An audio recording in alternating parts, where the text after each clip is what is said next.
Hello everyone, this is Gitanjali here from Salem, Tamil Nadu, India. So hello world, I'm here to read some poetry. This time I've chosen my book Soul Riff, Atma Tarang, and translated as Soul Riff from Sanskrit, Atma Tarang. So this is a collection of some poetry I've been writing over the years, with a beautiful foreword by my dear mentor and friend, Roma Vaniji. A beautiful, beautiful person, Roma Vani. You can see she's here. I will do justice to who she is. And of course, a fabulous blurb by our dear Didi, Ketaki Majumdar, beautifully edited by beloved Anindita Bose with a cover design. You know, the soul is so resplendent. She tried to bring that out in her digital creation.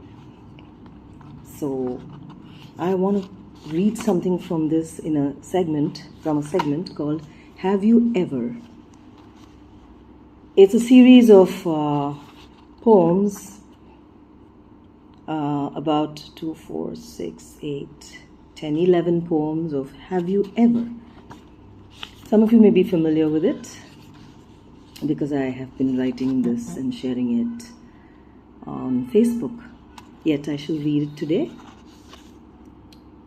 All That You Are, that's the title.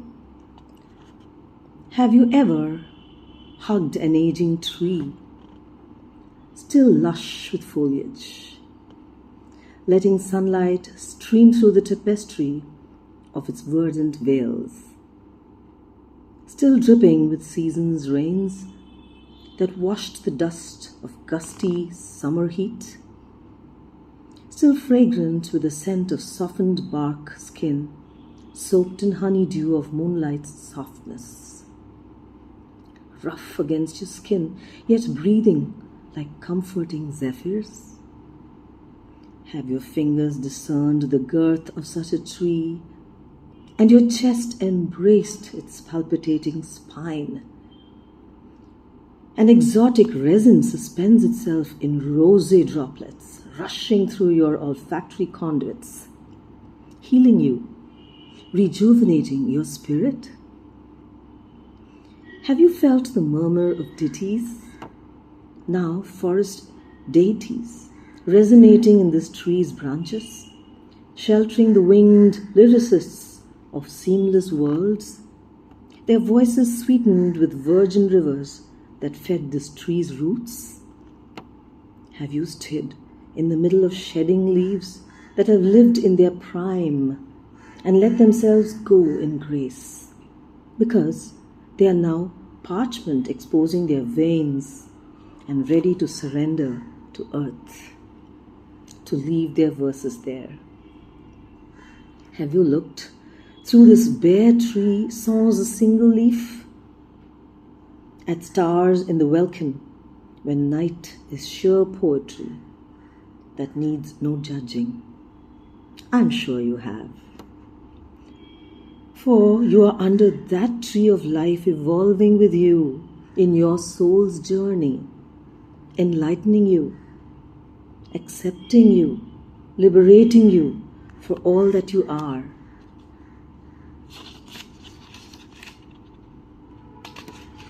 That's one thing. That was one poem. The second one, All That You Discern. Have you ever trod barefooted on craggy rocks, perched on mounds of earth, that grew very quietly like innocent maidens who realized their femininity, but never accused you of having stepped on them? Their sulfuric porous warm core still cooling from outbursts of suppressed reactions. Lodging cool drops of water they birthed on full moon nocturnal showers? Have you touched their roughness, that is sheer defense? For they too are vulnerable to torrential rains, cracking sleet and desert sun, gently mollifying themselves to be caressed by zephyrs and tendril cartre of protecting and vigilant hill ranges, as they too remember the journey of these rocks that were jostled along slopes, rolling down in surrender or exhilarating in their self-taught stoicism, zen in their acceptance that soon they will lay in silence to feel earthly breath. Have you seen how they allow moss to clad their rougher parts, shrouding pits and dents till they look like miniature gardens?